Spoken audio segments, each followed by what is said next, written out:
ចាជំរាបសួរពុកម៉ែបងប្អូនថ្ងៃនេះខ្ញុំសូមលើកយកពីវិធីធ្វើឆាគ្រឿងកង្កែបជូនបងប្អូនសម្រាប់ទស្សនាចាអញ្ចឹងមកដឹងពីវិធីធ្វើងាយទាំងអស់គ្នាចាអញ្ចឹងគ្រឿងផ្សំរបស់យើងគឺមានសាច់កង្កែបបងប្អូនចាកង្កែបគឺយើងត្រូវកាត់វាជាដុំមកហើយយើងត្រូវឆាវាឲ្យស្ងួតទឹកចាឲ្យបានល្អយើងដួសសាច់កង្កែបរបស់យើងហ្នឹងចេញមួយឡែកចាកាលណាដែលយើងធ្វើអញ្ចឹងគឺឆាគ្រឿងរបស់យើងហ្នឹងគឺឆ្ងាញ់អត់មានក្លិនឆ្អាបណាបងប្អូនចាអញ្ចឹងយើងដួសឆាសាច់កង្កែបរបស់យើងដួសចេញមួយឡែកមកចាហើយគ្រឿងរបស់យើងគឺយើងធ្វើកាប់មានកូរត្រីដេងរមៀតម្ទេសចាខ្ទឹមសចាយើងបុកឲ្យម៉ត់មកយើងចាប់ផ្ដើមដាក់ខ្ទះចាដាក់ខ្ទះហើយដាក់ខ្លាញ់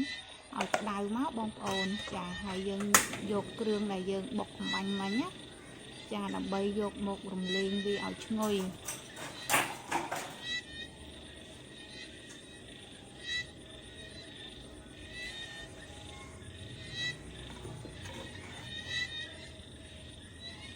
ចាអញ្ចឹងយើងធ្វើការដាក់គ្រឿងបុករបស់យើងចូលណា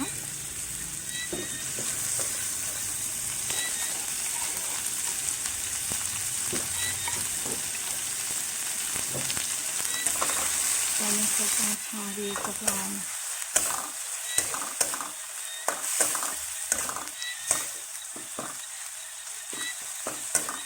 ចាត្រង់កន្លែងហ្នឹងគឺយើងធ្វើ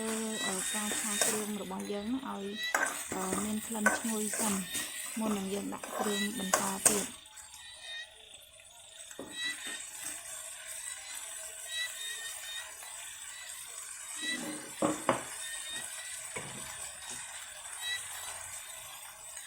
ចាគ្រឿងយើងឈ្ងុយហើយយើងថែមស្ករត្នោតចាស្ករត្នោតនេះខ្ញុំដាក់ចំនួន1ស្លាបព្រា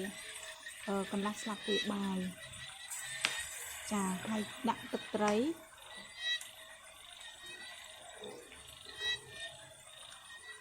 ចាប៊ីចេង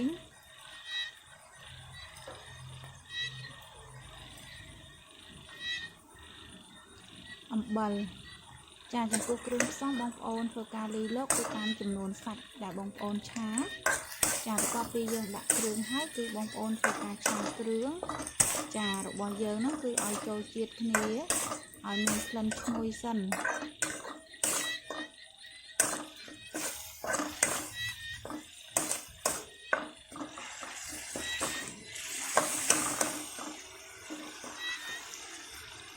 ចាបន្ទាប់ពី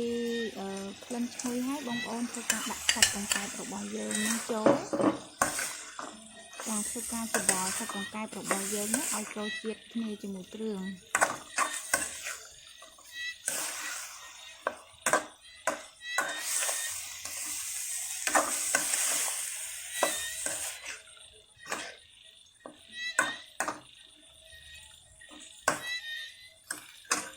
ចាយើងច្របល់ឲ្យចូលជាតិហើយគឺបងប្អូនធ្វើការដាក់ទឹកចាដាក់ទឹកបន្តិចណាបងប្អូនដើម្បីយើងរងាស់ឆារបស់យើងឲ្យកាន់តែចូលជាតិគ្នាបានល្អចាយើងធ្វើការដាក់ទឹកបន្តិចមកហើយយើងគ្របវាទុកចោលបន្តិចសិនគ្របវាចោលប្រហែលជា2នាទីឬក៏3នាទីសិនណាបងប្អូន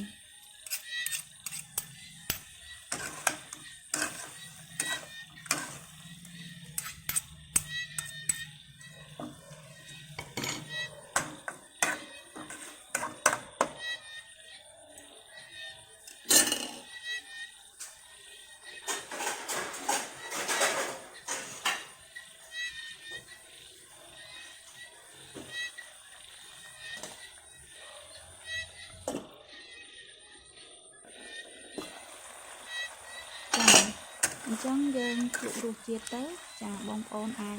ថែមថយរសជាតិទៅតាមចំណង់ចំណូលចិត្តរបស់យើងបន្ថែមទៀតចាឥឡូវឆាគ្រឿងកង្កែបរបស់យើងគឺឆ្អិនហើយចាអញ្ចឹងបងប្អូនអាចយកទៅអនុវត្តបានចាងាយហើយមានរសជាតិឆ្ងាញ់ទៀតបងប្អូនចាអរគុណច្រើនសម្រាប់ការទស្សនារបស់បងប្អូនសូមជួយចុច Subscribe ឬសញ្ញារូបកណ្ដឹងដើម្បីទទួលបានវីដេអូថ្មីៗដែលខ្ញុំបានបង្ហាញជូនចាសូមអរគុណច្រើនសម្រាប់ការទស្សនារបស់បងប្អូន